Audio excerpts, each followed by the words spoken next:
David Molian is a lecturer in entrepreneurship at Cranfield University. He is also the director of BGP, the Business Growth and Development Programme, the UK's largest programme for entrepreneurs.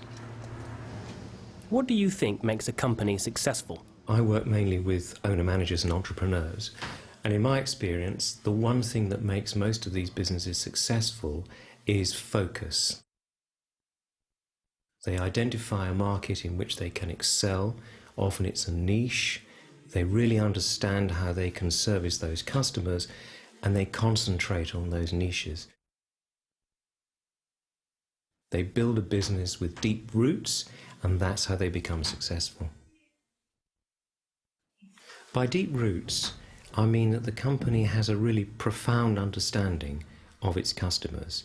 So it knows who they are, it knows why they buy from the company rather than from its competitors. They understand the industry really well and the way in which that industry is changing. So like a plant that grows, like a tree that's grown over a long period of time, they've put deep roots into the ground, and that makes the business secure and ensures that it will be sustainable over a long period. In your opinion, how is company success measured? I guess there are a number of ways in which you can measure company success. You can look at the financial performance. Are their sales growing? Are their profits growing? Is there cash in the bank? You can equally look at, does the company grow in terms of the number of people that it employs, and how is it regarded by its customers? For me, one of the key measures of success is how many new customers are brought in by old customers. And a company that's really successful will get most of its new business through recommendation from its existing customers. What can companies do to maintain success? Maintaining success is really hard, especially if you're an owner-managed business. The most important thing is maintaining the level of energy and momentum on the part of the owner-manager. So they need to find ways in which they can keep that passion and enthusiasm for the business going. And I know owner-managers who use different approaches to maintaining that enthusiasm. But if you can keep the passion going, then I think you've got a very good chance of building a successful business. Please give examples of successful companies.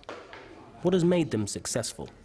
Within the UK, I can think of 2 or 3 businesses with whom I've worked quite closely that have become extremely successful. I'm thinking of Hotel Chocolat, for example. I'm thinking of Cobra Beer, and I'm thinking of a business called Pacific Direct. They all share the common characteristic of having identified a niche in which they can excel and focused in delivering value to the customers in that marketplace. What lessons can be learned from their success? One of the most important lessons is don't diversify too quickly. So again, it's all about focus and concentrating on servicing a niche where you can be really good and where your customers see you as better or different from the competition. Then I think another important lesson is that the company has to learn how to grow. A business is a bit like a human being. It goes through stages of development. So a company has to mature over time, and the owner-manager needs to change the way in which they manage that business as the company goes from being a baby, if you like, to becoming an adult and maturing.